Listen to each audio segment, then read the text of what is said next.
महाराष्ट्राचा अभिमान महाराष्ट्र दिन.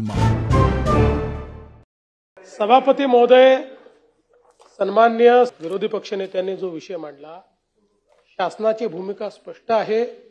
शासनाला शक्तीपीठ महामार्ग करायचा आहे, मात्र त्याच वेळी तो लादायचा नाहीये.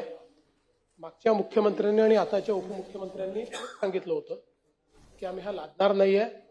त्यामुळे आमची चर्चा सुरू आहे आणि चर्चेचं फलित असं आहे, माननीय बंटी पाटील साहेब, माननीय मुश्रीफ साहेबांच्या उपस्थितीत आम्ही कोल्हापूरच्या एअरपोर्टला पोहोचलो तेव्हा शेकडो शेतकरी 3 तास माझी वाट पाहत बसले होते.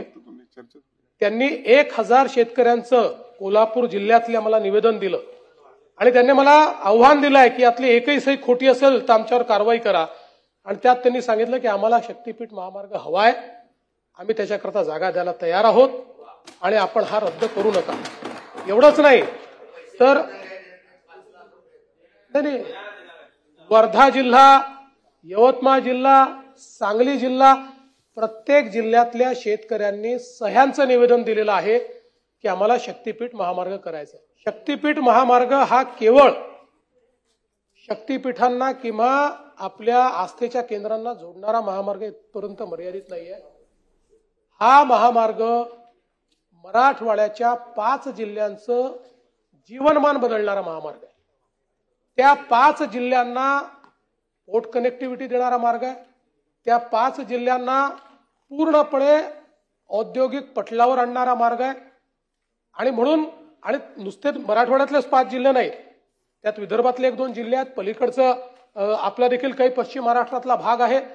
त्यामुळे हा महामार्ग केवळ अट्टहास नाही आहे, तर जसं समृद्धी महामार्गाने आज जवळपास 12 जिल्ह्याचं जीवनमान बदलून टाकलेलं आहे आणि ज्या वेगानं त्या ठिकाणी त्याचं परिवर्तन होत आहे, तशाच प्रकारे या महामार्गानेही हे परिवर्तन होणार आहे.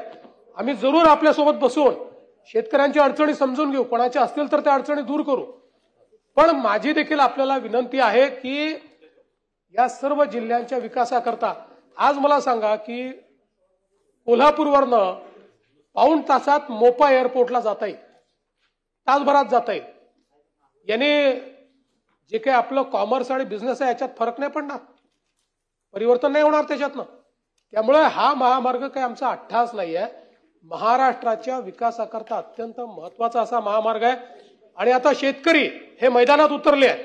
आज जसा मोर्चा झाला याच्यात तिप्पट मोठा मेळावा, आता शेतकरी याला समर्थन देणारा घेणार आहेत. आणि म्हणून माझी आपल्याला ही विनंती आहे, आपण त्याच्यामध्ये मध्यस्थी करावी, त्यांच्या अडचणी असतील तर आमच्याशी चर्चा करावी, त्या चर्चेतनं आपण मार्ग काढू, कोणावरही न लादता. आपल्याला कल्पना असेल की ज्यावेळेस समृद्धी महामार्ग झाला त्यावेळेस अशाच लोकांच्या विविध संकल्पना होत्या, पण ज्या गावामध्ये त्या ठिकाणी सभा झाली त्या गावाने अख्खं गाव त्यांनी कन्सेंट अवॉर्डने सगळ्या जमिनी दिल्या. कारण सुरुवातीच्या काळात शेतकऱ्यांना असं वाटतं आम्हाला पैसे मिळतील की नाही, किती मिळतील, कमी मिळतील का.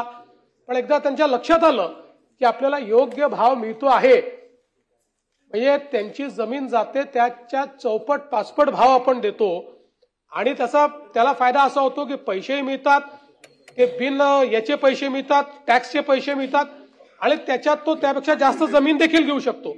आणि म्हणून हा आपला सगळा खटाटोप आहे. तर आपण देखील याच्यामध्ये मदत करावी अशा प्रकारची विनंती आहे. तर माझी विनंती आहे मुख्यमंत्री महोदयांना की तुम्ही चर्चेला बोलवा. आता नागपूर मुंबई रस्ता नव्हता का, पण तरी आपण ग्रीनफील्ड वे का केला? कारण ग्रीनफील्ड ऍक्सेस कंट्रोल रोड केल्यामुळे जे एरिया हे जुडलेले नसतात ते ओपन अप होतात. आता उदाहरणादाखल विदर्भातला सगळ्यात दुर्लक्षित जिल्हा कुठला होता? वाशिम. न इकडची कनेक्टिव्हिटी न इकडची कनेक्टिव्हिटी. आता सगळ्यात मेन जिल्हा कुठला झाला? वाशिम. 2 तासात नागपूर, 4 तासात मुंबई. हे परिवर्तन आहे. त्याच्यामुळे आपण दिल्ली मुंबई नवीन ग्रीनफील्ड का केला? इतके वर्ष दिल्ली मुंबई हायवे आहे तरी नवीन ग्रीनफील्ड केल्यामुळे सगळा जो भाग दुर्लक्षित होता तो भाग त्याच्यामुळे जोडला जातो. आपल्याला माहिती आहे, आपण माझ्यापेक्षा जास्त जग फिरलेला आहात, आपल्याला कल्पना आहे की रस्ते ही विकासाची कुंजी आहे.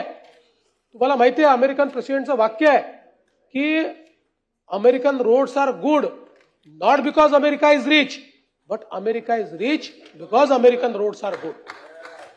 आणि म्हणून रस्ते ही आणि हा आपण एक लक्षात घ्या की समृद्धी आणि शक्तीपीठ आणि तिसरा जो आपण एक कोकण महामार्ग बनवणार आहे, या तीनमुळे आपला महाराष्ट्र इंटिग्रेट होणार आहे. या तीनमुळे आपण सप्लाय चेनचा भाग बनणार आहोत. या तीनमुळे आपल्याला जॉग्राफिकल ऍडव्हान्टेज, जिथे पोर्ट नाही त्याला पोर्टलेट ऍडव्हान्टेज मिळणार आहे, जिथे इंटरलँड नाही त्याला इंटरलेट ऍडव्हान्टेज मिळणार आहे. त्यामुळे हे केवळ कोणाच्या तरी सुपीक डोक्यात आलं आणि कल्पना केली असं नाहीये, तर याला अतिशय नीट विचार करून हे जाळं तयार केलेलं आहे. म्हणून मी आपलं म्हणणं समजून घेईल, आपण माझं म्हणणं समजून घ्या, पण आपण हा प्रयत्न करूया की महाराष्ट्राच्या हिताकरता आपल्याला हा रस्ता करायचा आहे आणि त्यातनं आपण मार्ग काढण्याचा प्रयत्न करू.